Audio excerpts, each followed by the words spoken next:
Hello and welcome to ActivTrades biggest market movers. Today I'll be looking at the British pound against the US dollar. I'll be discussing its recent trading history, and I'll also be trying to identify the key technical levels that you need to know. So if we have a look at sterling over the last week or so, we have been having a very good attempt at the downside to break that former low, but really we were unable to pierce through that level. So we do have a higher low in place around the 129 area, and we have had a bounce back above the 130.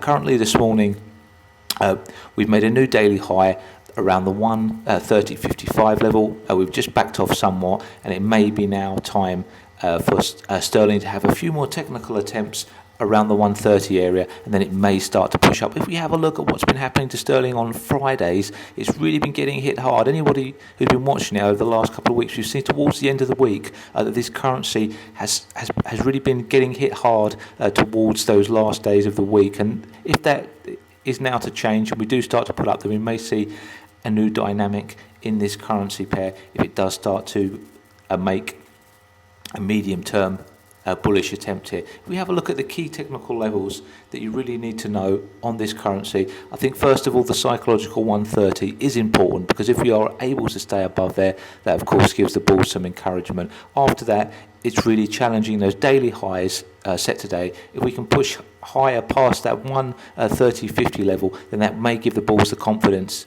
to attack that crucial 130. And you can't underestimate the importance of that level, 130. I think really we need to keep our eye on that level, because that is a target for the bulls for some time. But if you are able to keep above there, then we can start to attack much higher on this currency pair. If we have a look at the downside, of course, if we do start to get underneath that crucial 129.90 to 130 area, then we can push back down towards that 129.40 level, and then sterling will be on slippery ground, and it may start to attempt to attack that old low. But at the moment, there's a slight bullish bias in the market, and if we do see that the 130 is well defended in today's trading, then this may give the bulls some encouragement to push this up to the 131 to 132 level. Thank you very much. This has been ActivTrades biggest market movers, and you can trade the pound against the US dollar at ActivTrades for spreads as low as 1 pip.